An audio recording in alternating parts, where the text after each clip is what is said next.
Ya, khusus di tema ini ya. Ingatan kembali sekaligus ya mudah-mudahan yang mungkin lupa jadi mengingat kembali gitu, atau yang pernah kemarin datang jadi tahu. Nah ini dari poin 1 sampai 5 kita bahas yang 2 sampai 5 dulu ya, karena poin 1 itu terbangun. Yang pertama adalah rasa diterima dan kasih sayang.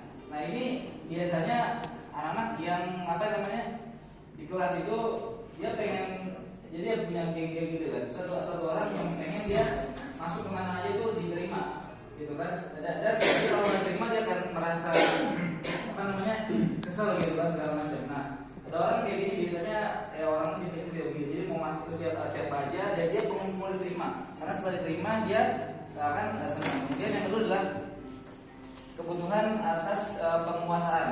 Nah ini anak-anak kalau dulu saya pernah bilang ada anak yang memang maunya menang sendiri gitu kan, maunya dia menjadi leader. Nah sebenarnya perlu dicek kalau kasusnya bisa gini ya. Ketika dia direbut mainannya, kemudian dia kesal, dia tanya kenapa kamu merebut mainannya? Karena saya ingin, karena saya ketika merebut mainannya saya merasa senang, bukan kesenangan tapi dia merasa berkuasa.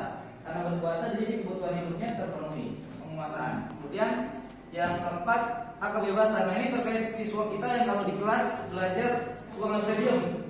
Ya, makan nggak mau diem. Iya benar. Kenapa kamu nggak bisa diem? Karena saya pengen belajar nggak di kelas, mungkin begitu Pak. Ines. Ya. Tapi kadang-kadang kita samain semua siswa belajar di kelas dengan kondisi CD nyala, laptop di depan kita jelasin. Memang begitu kan ya. Tapi kita pernah nggak gitu kan nanti bertanya kepada siswa yang kayak gitu, dia pengen belajar di mana gitu kan, sehingga kalau kali kelas 10 sekarang lebih enak karena memang dia kurikulumnya merdeka gitu kan, jadi kita bisa bertanya meskipun memang kelas 11-12 juga bisa gitu kan, yang kelihatannya agak ini kayak enggak, coba ditanya kenapa dia begitu. Kalau misalnya kita coba keluar dari kelas dan dia lebih senang, berarti memang hak kebebasan dia yang belum kita penuhi. Kemudian yang terakhir hak kesenangan, ya itu kan biasanya hak ya siswanya main, dia senang bermain. Contohnya kalau guru sebelum memulai pakai speaking, senang ya anak? Kalau senang berarti kebutuhan dasarnya sudah terpenuhi. Tapi ada yang memang dia udah langsung belajar aja Pak. Nah, karena dia kayak gitu kan, ya orang beda-beda. Kenapa? Iya, ilmu. Atau juga bisa dengan pantun, kayak tadi pantun kan itu menimbulkan kesenangan di antara para guru sekalian. Ya, lanjut. Saya tulis. Nah ini nih senang seru nih. Ada posisi kontrol restitusi yang katanya Bu Emi sering bilang ya di bawah guru awak.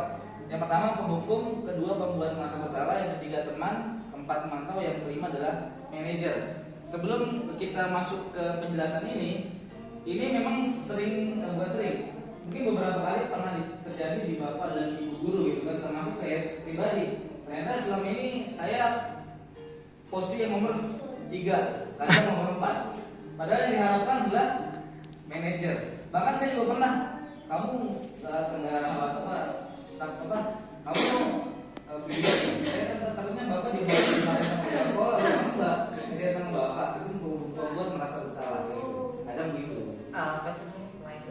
Ya, pokoknya gitulah. Lanjut deh, kita langsung penjelasan aja, lebih aplikatif. Nah, seorang hukum biasa menggunakan hukuman fisik maupun verbal. Senantiasa mengatakan bahwa sekolah memerlukan sistem atau alat yang dapat menekan murid lebih dalam lagi. Guru-guru yang menetapkan posisi penghukum berkata, patuhi aturan saya, atau awas ya, kalau ketemu saya lagi. Oh iya itu saya banget itu. Kamu selalu saja salah, pasti selalu salah. Berpikir ke depan. Ya. Kemudian itu aja dia. Misalnya gini, Pak Iqbal, kenapa Pak Iqbal terlambat? Karena disuruh pakai anak dulu. Ya. Jangan pakai Pak, ceritanya murid Pak. Oh murid itu. Iqbal. Pengawal lah Iqbal. Iqbal kenapa kamu terlambat? Macet Pak. Coba. Macet Pak. Ya udah, kamu langsung pusat. Langsung dihukum gitu kan. Tanpa ada keterangan kenapa dia terlambat. Gali-gali segala macam dikasih masukan. Memang sebelum ke situ kita perlu tahu dulu gitu kan. Kemudian yang tadi kata-kata patuhi aturan saya, harus begini. Kalau ini nggak bisa gitu kan, punya harus satu gitu karena aturan dia yang benar, cara dia. Lanjut. pembuat merasa bersalah. Ini yang tadi ya. Pada posisi ini biasanya lebih lembut suaranya. Menggunakan keheningan yang membuat orang lain merasa tidak nyaman, bersalah, ya, dan rendah diri. Kata-kata keluar lembut seperti ibu sangat kecewa sekali dengan kamu gitu kan. Berapa kali bapak harus memberitahu kamu ya, tapi bahasanya lembut, lebih ini. Kali kan marah-marah. Gimana coba kalau waktu kalau kamu buat begini gitu kan. Kemudian kalau yang tambahan tadi, kamu nggak takut atau maksudnya kamu nggak kesian sama bapak kalau nanti bapak di mana sekolah kan kamu terlambat setiap hari. Kamu nggak kesian sama ibu kalau ibu nanti jauh sama siswaan karena ketemu kamu terlalu kamunya gitu kan. Dia berhasil diri kamu. Jadi, oh iya saya salah nih yang berubah ya. Akhirnya dia merasa bersalah. Itu jadinya nggak boleh. Nah itu kamu kesian udah dioposin udah di. Itu nggak boleh. Oh itu nggak boleh. Ya, pokoknya ini posisi membuat merasa bersalah. Karena nanti motivasinya beda, Bu. Betul, dia menilai diri dia buruk terhadap Jadi sih harusnya diem aja. Bentar. Kemudian murid tidak merasa Belum selesai, Bu. merasa tidak berharga dan telah mengecewakan orang-orang yang bisa jadinya. Ya, waduh saya salah ternyata karena saya begini terlambat di sini jadinya gitu kan, domeli. Untuk saya juga kesian lalu balik ke sekolah. Lanjut ya. Nah teman, ini yang mungkin saya seringnya pakai ini sih memang beberapa kali pakai ini sebelum saya tahu ternyata ada posisi manajer yang lebih tepat. Ini nggak akan menyakiti murid, kemudian berupaya mengontrol murid melalui kata-kata yang ya persuasif. Saya tahu ini Kemudian ya teman gitu kan, kemudian ayo bantulah kata-katanya ya demi bapak nih. Ayo ingat, kamu ingat nggak bantu bapak selama ini? Ya udah kali ini nggak apa-apa nanti ibu bantu jelaskan. Kalian jangan ulangi ya. Jadi ya bahasa itu nanti ya. Atau bahasanya kalau saya pakai bro gitu kan, bro, kenapa terlambat? Ya ini pak. Oh iya. tenang. Ya tenang aja, saya bapak bapak. Jadi saya dengar apa? Ayo ingat buktinya bantu nggak pas nggak. Ingat nggak, Bapak udah nolongin selama ini gitu. Kita imbang. Iya, makanya. Jadi kayak temen. Nah, ini jadi ketergantungan sama guru itu. Bukan, ini Pak. Jadi tercipta rasa ketergantungan si guru terhadap anak justru. Iya betul. Jadi justru ini negatifnya ini akan tercipta rasa ketergantungan si guru terhadap si anak. Iya. Ya mau bukan gini lah. Terus kalau misalnya bapak itu yang jaga, dia seneng bapak itu jaga, kalau gue bakal dihukum ya. Kalau kita diingat kan pasti hukum. Ini juga betul ya.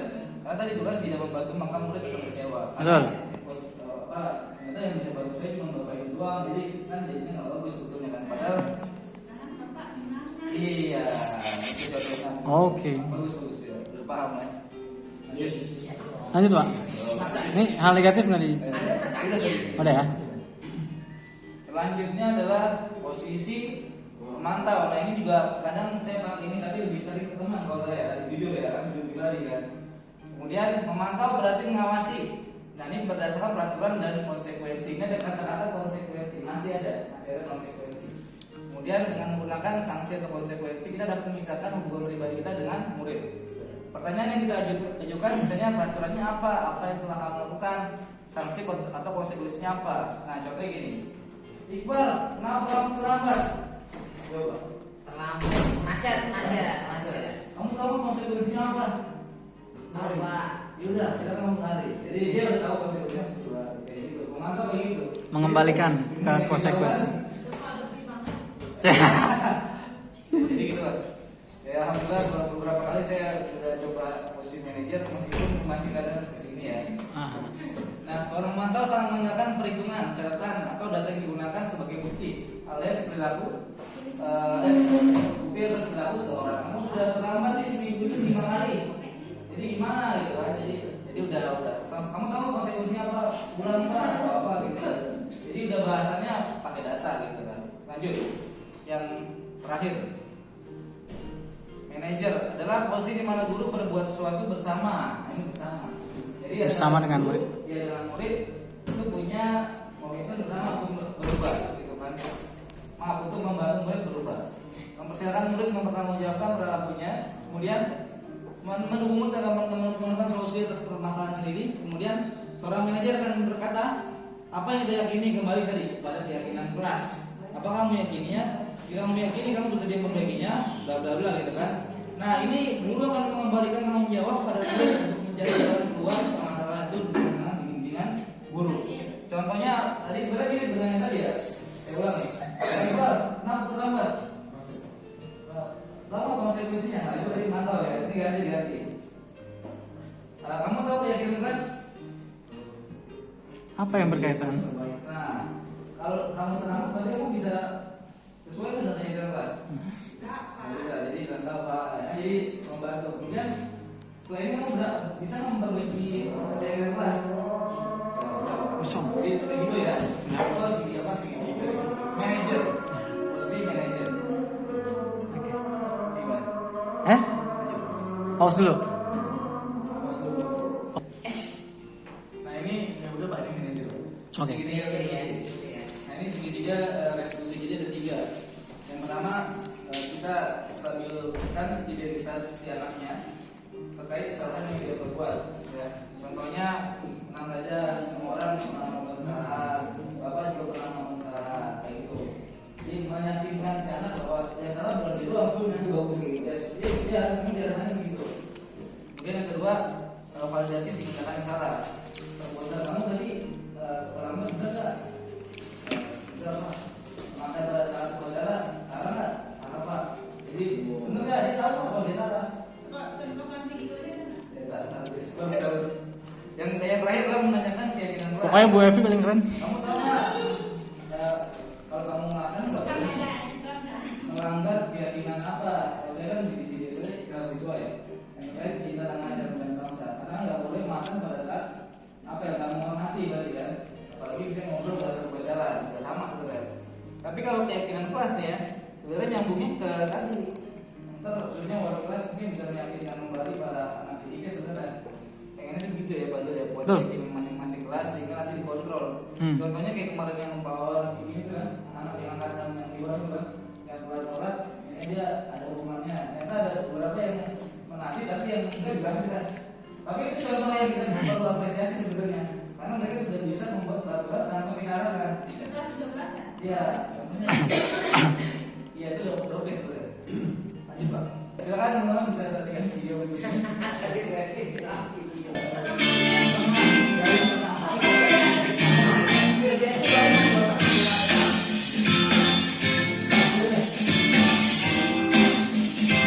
Ini kan 15.25. Oh ini paling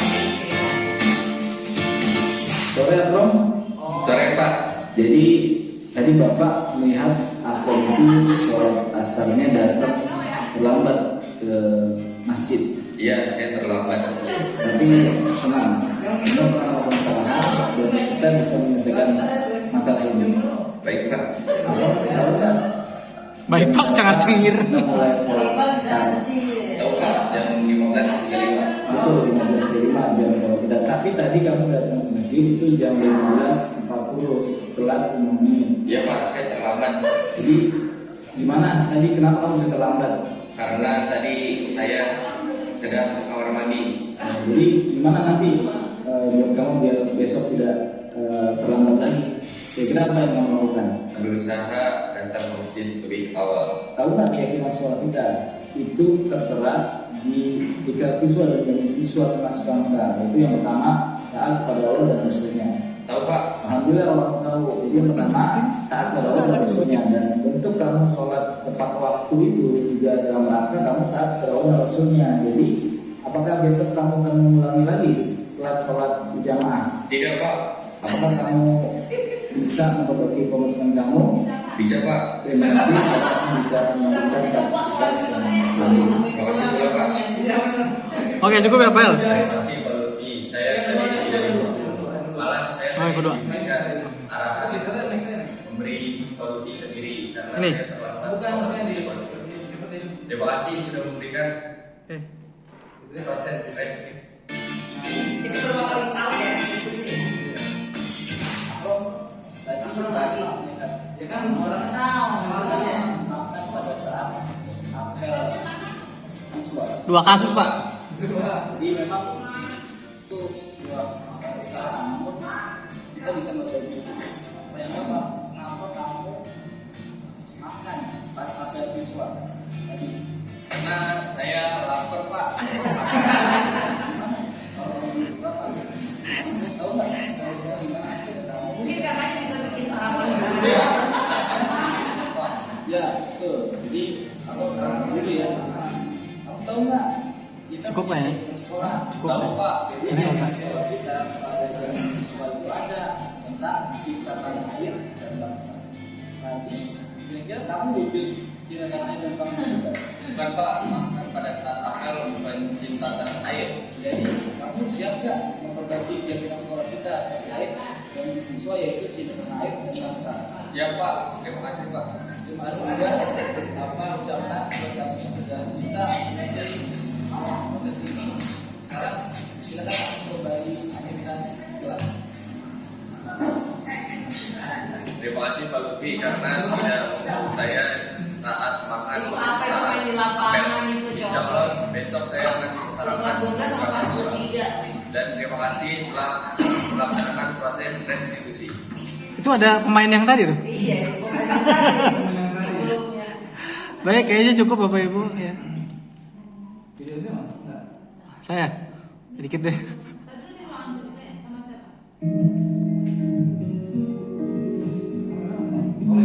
Orik. Oh iya, torik. Tadi ruangan dari tamu Ferdi.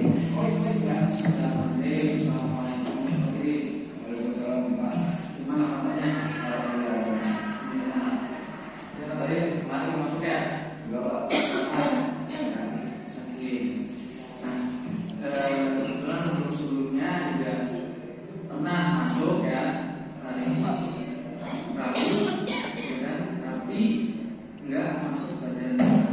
Ya, pelajaran Quran kan saya. Nah itu beberapa kali. Saya juga udah belajar beberapa kali. Nah itu nama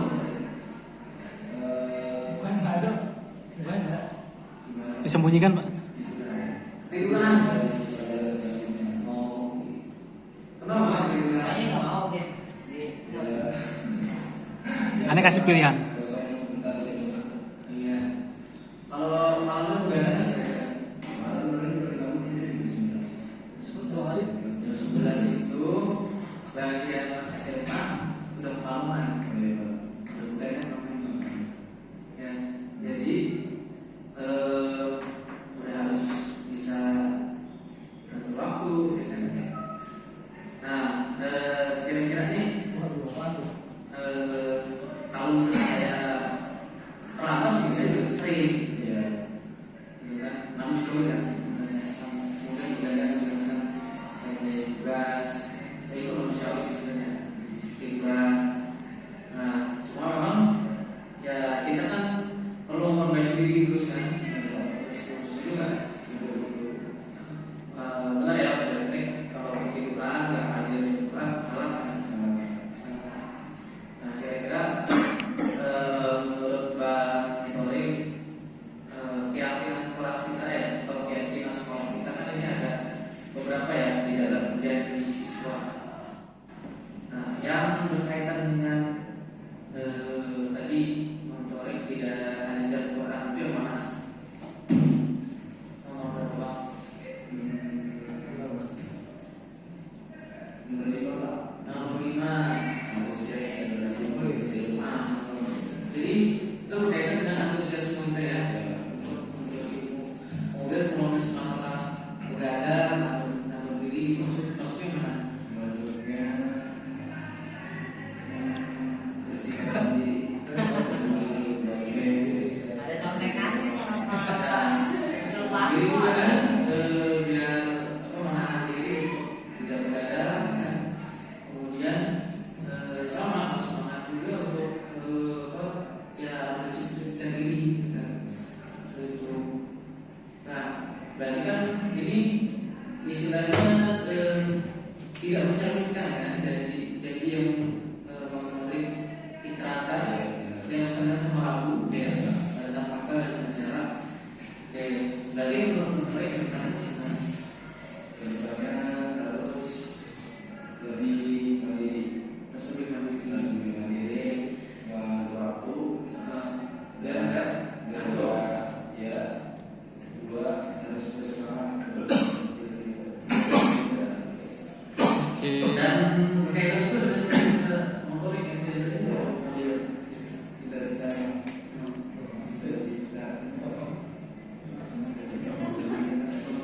Belum kepikiran. kalau target targetnya mau ke situ.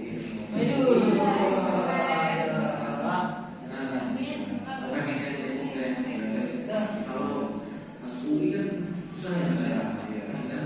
Berarti memang tadi benar ya harus antusias kan. Nah jadi enggak paham nih. Ya tadi ya. Jadi disimpulkan ya saya mau wawancara. Oke. Cukup. Ikhlas. Panjangan soalnya video saya. Ini memang beberapa kali sudah kita pakai, tapi ternyata ada beberapa ya belum mengulangi lagi. Itu sebenarnya kayak bersama buat kita bahwa ya kita memang perlu usaha dulu gitu kan sebelum nanti kita mungkin pada ujungnya kita akan menghukum siswanya, memberikan konsekuensi. Tapi memang nanti diawali dengan segitiga restitusi dulu minimal. Karena itu ada proses baiklah budaya proses yang baik untuk diterapkan di sekolah. 1, 2, 3, dan 4, 5, 6, 7, 8. Cakep. Sekian guna saya hebat penuntun siswa jadi yang terdepan. Hai. Assalamualaikum warahmatullahi wabarakatuh. Waalaikumsalam warahmatullahi wabarakatuh. Assalamualaikum warahmatullahi wabarakatuh. Waalaikumsalam warahmatullahi wabarakatuh. Wah, Mamat jualan Muhammad belinya di pasar Jumat. Nah, punya Mat Nabi Muhammad jawab salam harus semangat. Assalamualaikum warahmatullahi wabarakatuh. Kita kali ini akan berbicara tentang budaya positif. Nah, budaya positif akan berkaitan dengan disiplin, ya, atau disiplin positif. Nanti kita akan kenal apa itu disiplin positif. Sekarang saya mau tanya Bapak Ibu, apa makna disiplin?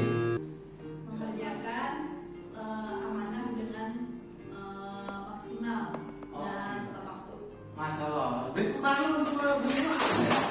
Mengerjakan amanah dengan maksimal dan tepat waktu. Ya, setuju Bapak Ibu? Setuju. Oke, kemudian Bapak Ibu lain boleh tambahan lagi apa makna dari disiplin? Ayo, itu jawab tuh Mariam jawab. Mariam jawab. Apa makna? Tertib. Ya, tertib adalah wujud dari disiplin ya. Oke, setuju Bapak Ibu? Setuju. Baik, sekarang kita lihat, kita tengok lagi makna dari disiplin, tapi menurut siapa? Oke, menurut sahabat ini siapa? Ki Hajar Dewantara. Jadi Ki Hajar Dewantara ini yang kita kenal dari kecil cuma sebagai bapak pendidikan, tapi ternyata dia tidak begitu saja diangkat menjadi bapak pendidikan. Pemikirannya begitu luar biasa. Oke, kita lihat dulu pendapat beliau tentang disiplin. Di mana ada kemerdekaan, disitulah harus ada disiplin yang kuat. Ya, jadi merdeka erat kaitannya dengan disiplin. Sungguh pun disiplin itu bersifat self disiplin, artinya disiplin dari dalam diri. Yaitu kita sendiri yang mewajibkan kita dengan sekeras-kerasnya. Tetapi itu sama saja. Sebab jikalau kita tidak cakap melakukan self disiplin, wajiblah penguasa lain mendisiplinkan diri kita. Artinya, kalau ada seseorang, apalagi seorang anak ya, yang tidak mampu meraih self disiplin atau tidak mampu mendisiplinkan diri, harus dibantu. Oleh siapa? Oleh orang tuanya dulu, ya kan? Oleh lingkungannya dan termasuk oleh guru atau lembaga. Itu. Makanya itulah peran kita untuk berpihak pada murid, yaitu apa? Mencoba membantu murid mendisiplinkan diri. Bagi mereka yang belum mampu, gitu ya. Tapi di awal, ya, di awal ini ada menyiratkan bahwa setiap anak itu sebenarnya harus kita yakini mampu, atau misalnya mungkin ada yang sudah punya self disiplin gitu. Tadi wajiblah penguasa lain mendisiplinkan diri kita, maksudnya adalah maksudnya guru ya sebagai penuntun. Kemudian dan peraturan demikian itulah ya, atau segala macam tata tertib ya, itulah yang salah satu yang harus ada di dalam suasana yang merdeka tadi. Makanya tadi dengan mencoba menanamkan disiplin ya, yang namanya aturan tertib itu nanti sejatinya akan lebih terasa suasananya lebih merdeka. Meskipun ada aturan yang notabene sih bersifat mengekang, tapi dijalani dengan merdeka. Anak-anak berjalan dengan merdeka ketika punya self disiplin. Seperti itu. Baik. Berikutnya. Nah, yang akan kita bicarakan ya di keseluruhan sesi ini adalah tentang disiplin positif ya. Salah satu merupakan salah satu wujud dari budaya positif. Ya, disiplin positif adalah proses pembelajaran. Ya, jadi kita sangat memahami bahwa tidak semua anak langsung hebat. Ya, tidak semua anak akan langsung punya self disiplin. Ya, itu adalah sebuah proses pembelajaran dan kita harus bersabar ya. Intinya bersabar dengan setiap pembelajaran yang diikuti atau dilalui oleh murid. Mungkin ada murid kita yang cepat yang mampu kita bimbing meraih disiplin diri, tapi ada juga murid yang mesti gurunya itu tarik urat gitu kan. Harus kerja keras, bahkan mungkin terkadang ya, sampai dengan menguras emosi. Kemudian disiplin positif merupakan pendekatan mendidik anak untuk melakukan kontrol diri dan pendidikan. Nah ini yang perlu digarisbawahi bahwa disiplin positif ya intinya berasal dari kontrol diri anak. Yang kita latih adalah kontrol dirinya. Gitu. Maka nanti kita akan mengenal yang namanya beberapa teori kontrol. Kemudian pembentukan kepercayaan diri ya. Jelas kalau dia mampu mengontrol diri, pasti dia akan bisa mengendalikan kepercayaan dirinya. Kemudian disiplin berbeda sekali dengan hukuman. Nah, ini yang perlu kita pahami Bapak Ibu. Jadi penerapan disiplin positif ya tetap harus di backup dengan ada yang namanya aturan atau tertib. Tapi hukuman ya itu sifatnya belakangan, benar-benar adalah pilihan terakhir, gitu ya. Karena apa? Karena dengan menghukum nanti kita akan memberikan memori yang buruk kepada anak, ya. Kemudian proses pembentukan disiplin diri akan tertanam secara tidak istilahnya ya secara negatif ya, gitu ya, dengan pengalaman-pengalaman yang negatif. Nah, sedangkan dari awal keinginan kita adalah anak tumbuh dengan merdeka, gitu ya. Anak menumbuhkan disiplin diri dengan merdeka. Oke, sekarang masuk ke bagian berikutnya ya. Berikutnya adalah tentang keyakinan kelas. Nah, keyakinan kelas di sini ya, Bapak Ibu tinggal baca ya. Maksudnya adalah segala nilai-nilai kebaikan ya yang disusun, dipahami dan diyakini bersama oleh seluruh anggota kelas ya, atau sifatnya khusus atau oleh seluruh warga sekolah. Coba, berarti dalam bayangan Bapak Ibu kira-kira wujud keyakinan kelas contohnya ada tahu nggak? Nilai-nilai kebaikan yang disusun, dipahami dan diyakini bersama oleh seluruh anggota kelas. Visi misi kelas. Visi misi kelas biasa. Peraturan kelas bersama. Peraturan kelas, oke siap. Jadi intinya sebenarnya ini berisi nilai kebaikan. Tapi kalau nilai kebaikan, wujudnya sebenarnya bukan bentuk tata tertib sih Bu ya. Bukan bentuk tata tertib. Tapi ini adalah beberapa poin-poin ya yang berupa nilai-nilai kebaikan, tapi itu benar-benar diyakini bersama oleh siswa. Kemudian setelah disusun ada agenda yang namanya pendalaman keyakinan kelas, gitu ya. Jadi tingkat ya Pak? bentuk mirip seperti kesepakatan kelas. Nah, ada agenda pendalaman keyakinan kelas. Nah, nanti di situ kita menggunakan diagram T, diagram Y. Ya, mungkin untuk kali ini tidak belum kita bicarakan ya. Diagram T di mana nanti kita mengidentifikasi keyakinan kelas A misalnya ketuhanan pada takwa kepada Tuhan yang Maha Esa misalnya salah satu keyakinan kelas gitu ya. Nah, diagram T di sebelah kanan itu contoh dan tidak contoh. Nah, gitu kan? Anak-anak akan mengidentifikasi contoh keyakinan kelas yang berkaitan dengan ketuhanan kalau bertakwa kepada Tuhan yang Maha Esa, dan tidak contoh mana yang merupakan sikap-sikap yang bukan mencontohkan. Nah, dengan begitu identifikasi sebenarnya anak-anak akan lebih bisa mendalami. Dan teknik lainnya ada diagram T, diagram Y juga. Nah, keyakinan kelas ini penting Bapak Ibu, ini kita bentuk untuk sebagai awal mewujudkan budaya positif nanti akan berkaitan dengan apa? Ketika nanti anak-anak melakukan pelanggaran, ya akan ada satu pendekatan, ya, yang kita tidak mengacu kepada tata tertib. Ketika anak-anak melanggar misalnya, melanggar tidak sholat, seperti kemarin ya anak-anak tidak sholat, ya kita tinggal menanyakan keyakinan kelas. Keyakinan kelas kita apa nih? Yang berkaitan dengan perbuatan kamu bangsa misalnya gitu ya. Disebutin lah, harusnya dia tahu karena kita sudah melakukan pendalaman. Nah, ketika sudah disebutkan oleh dia, nah kamu sudah paham, ya berarti kedepannya harus bagaimana dan seterusnya. Itu nanti di akhir kita bahas. Maka tadi ya, keyakinan kelas sangat penting kita bentuk entah itu saat satu sekolah ataupun per kelas masing-masing. Kalau mau menentukan ciri khas gitu ya, nanti mungkin dibimbing oleh kelas atau mungkin oleh guru kelima dengan tema yang lain misalnya itu. Baik. Nah kalau saya kemarin praktek terkait keyakinan kelas ini menggunakan ikrar dan janji siswa. Karena apa? Karena setiap hari, setiap pekan minimal 2 kali mereka mengucapkan ikrar dan janji siswa. Gitu. Nah saya praktek untuk menanyakan keyakinan kelas kepada siswa yang melanggar, ya beberapa poin yang terkait dengan ikrar dan janji siswa. Baik. Berikutnya, nah, mengapa keyakinan kelas bukan peraturan kelas? Oke. Tadi ya tata tertib Pak, kalau kita kira. Nah ternyata kalau bentuknya peraturan, ya itu akan sifatnya lebih mengikat, ya lebih mengekang, maka tidak ada nuansa merdeka, ya kan?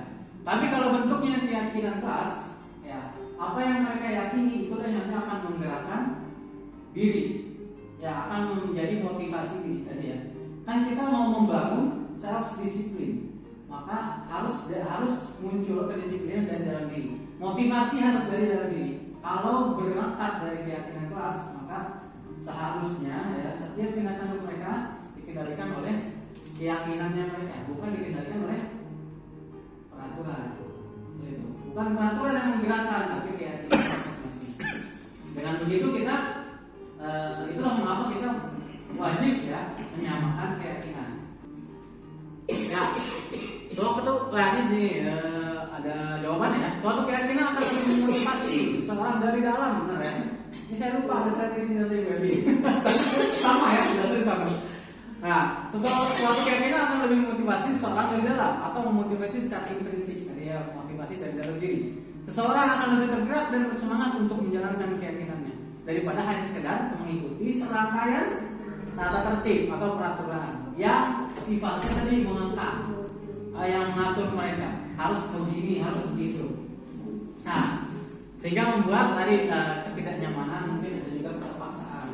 Nah, makanya yang dilakukan adalah pertama kita sama-sama membuat keyakinan kelas, lalu kita adakan agenda pendalaman keyakinan kelas. Dari situ seharusnya ya, ketika anak-anak tergugah, ya, ketika guru mampu menggugah juga, maka akan terbentuk budaya positif di kelas tersebut.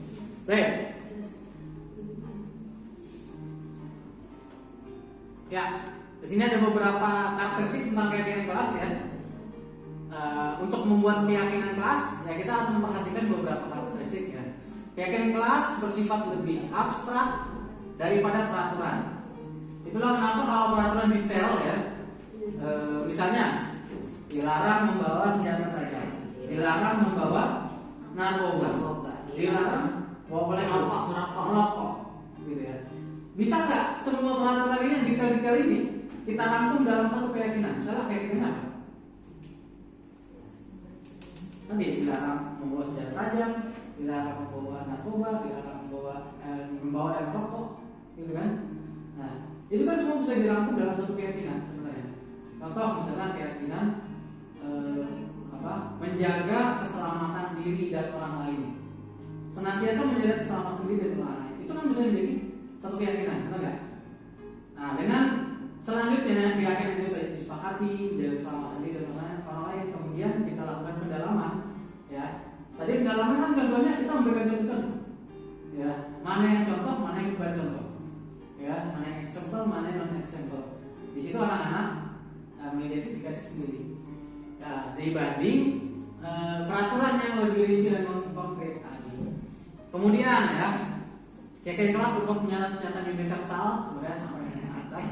Kemudian pernyataan keyakinan kelas senantiasa dibuat dalam bentuk positif. Jadi tidak boleh lalala, dilarang ini, gitu kan. Jadi nuansanya positif semua. Gitu. Dengan begitu segala yang negatif sebenarnya tinggal didalami. Kan? Didalami dengan agenda pendalaman, non example yang mana saja, yang example mana saja. Lalu keyakinan kelas hendaknya tidak terlalu banyak sehingga mudah diingat dan dipahami oleh semua wali kelas. Nah, karena tidak terlalu banyak, jadi boleh saja kita setiap semester atau setiap tahun merevisi keyakinan kelas. Ketika ada keyakinan kelas yang kira-kira sudah lulus, oke, kita buat lagi yang baru. Mana saja yang baru, yang lama ya tinggal kita jalani aja. Yang baru bisa kita keluarkan lagi. Lalu keyakinan sebaiknya dibuat dapat diterapkan di lingkungan tersebut ya. Artinya kontekstual ya. Tidak terlalu keluar dari konteks siswa di sekolah. Kemudian semua warga kelas hendaknya ikut berkontribusi dalam membuat keyakinan kelas. Tadi harus bersama-sama dibuat agar sama-sama merasa memiliki. Lalu bersedia meninjau kembali keyakinan kelas dari waktu ke waktu. Tadi seperti yang saya bilang ya, karena sifatnya bentuknya sedikit ya, tidak terlalu banyak, mudah dipahami, maka bisa kita revisi dari waktu ke waktu. Mana yang sudah selesai, mana yang perlu direvisi, mana yang mungkin kayaknya sekarang belum bisa deh, kayak mungkin belakangan kayak gitu. Jadi bisa kita revisi dari waktu ke waktu. Makanya sifatnya mirip tadi ya, kalau kata Bu Irma seperti visi kelas ya, mirip. Cuma memang kalau visi ya itu kan ada lagi beda babnya ya. Ada bagaimana cara membuat visi, ada strukturnya visi segala macam. Tapi kalau kayak kelas lebih mudah diingat oleh anak-anak. Baik. Oke, ini cuma mengulang dari yang di awal ya. Mana yang kemerdekaan, di situ harus ada disiplin yang kuat, yang berupa self disiplin. Oke, mudah-mudahan bisa ya Bapak Ibu kita tumbuhkan self disiplin di anak. Baik, contoh budaya positif ya adalah ketika seorang siswa terlambat mengumpulkan tugas, guru menanyakan kenapa dia terlambat mengumpulkan tugas dengan cara persuasif. Jadi ditanyakan secara persuasif ya. Setelah itu guru menanyakan nilai kebaikan kelas. Jadi tinggal tanyakan, nah dengan kamu terlambat mengumpulkan tugas seperti ini, kira-kira keyakinan kelas mana yang kamu nodai atau berkaitan dengan keyakinan kelas mana yang kita yakini, kayak gitu kan.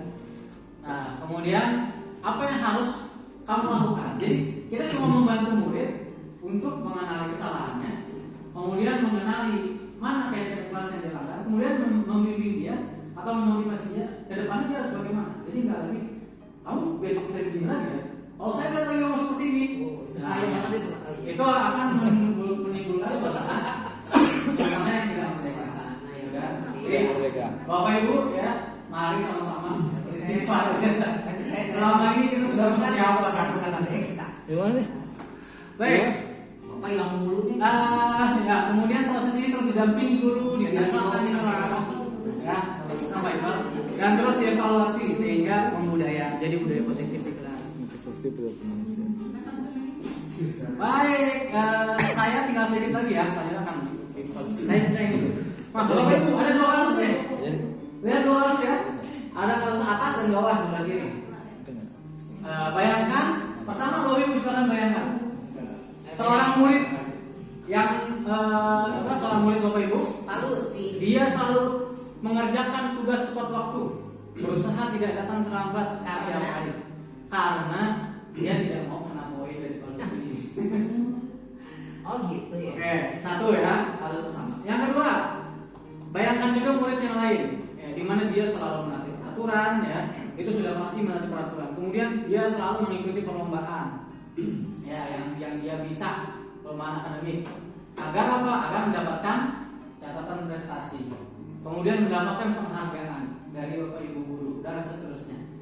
Dari dua sini, ya, coba yang atas dan bawah, apa motivasi masing-masing murid tadi? Gitu. Apa yang menjadi motivasi dia? Yang pertama karena takut Pak Lutfi. Yang pertama karena takut poin dari Pak Lutfi. Yang kedua? Yang kedua pengen dapat nilai. Karena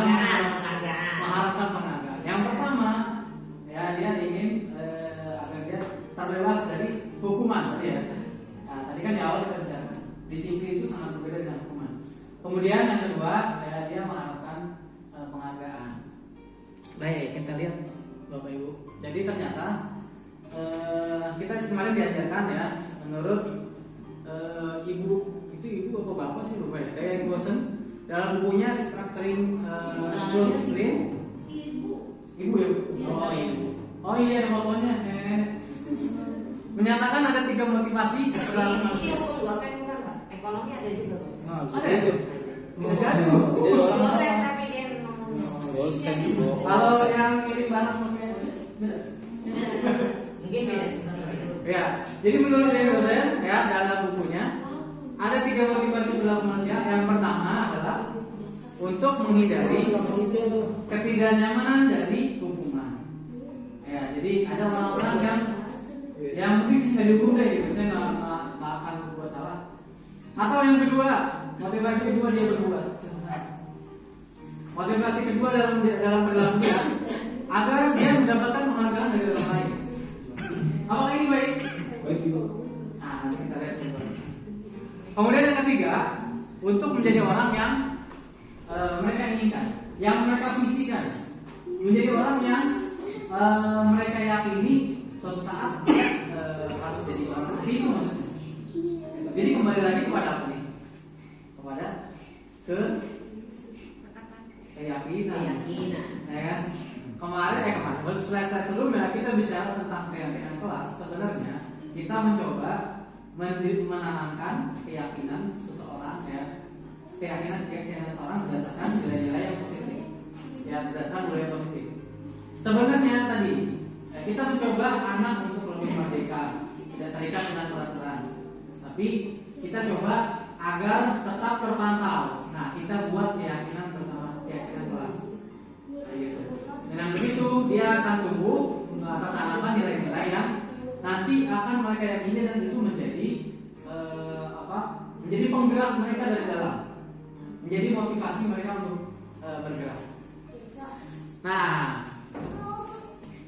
alasannya dari ketiga motivasi tersebut sebenarnya kita semuanya diarahkan ya agar mampu menumbuhkan motivasi yang bentuk ketiga kepada anak-anak kita semuanya, anak-anak ideologis dan biologis. Ya, agar apa? Kira-kira kenapa? Ayo bang, saya juga bang. Siapa kayak kalau datang juga. Agar mereka menjadi siswa yang merdeka. Masya Allah. Aduh. Sama suruh menggerak. Saya udah milih Pak. Baik. Jadi itu ya. Kita diarahkan untuk bisa menumbuhkan motivasi diri agar apa? Agar mereka mampu menumbuhkan self disiplin dalam dirinya. Ya, self disiplin itu kan dia mampu memimpin diri, menggerakkan dirinya berdasarkan keyakinan yang dia yakini. Gitu. Dengan begitu, pertama kita bimbing mereka untuk memilih keyakinan yang perlu diyakini. Kemudian kita menuntut mereka, ya, ketika mereka berjalan, ya kan guru itu sebagai penuntun kalau menurut Caca Selva. Nah itu kita menuntut dengan cara apa? Ketika mereka melengos sedikit itu arti dari jalannya. Kak, sini kak, keyakinan kamu yang ini kak, gitu. Tinggal jalan lagi, gitu. Baik, kayaknya sesi saya sudah cukup. Oh, sedikit. Nanti ini.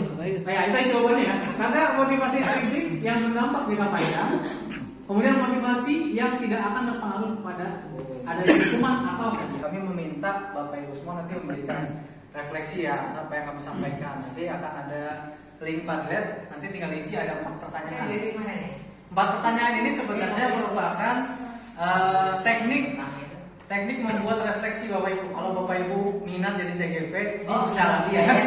CGP yang minat. Jadi seperti rak buku, jadi tinggal klik tanda tambah di sini, lalu mengisi nama, bagian judulnya pakai isi nama, bagian bawahnya isi jawaban pertanyaan. Baik Pak.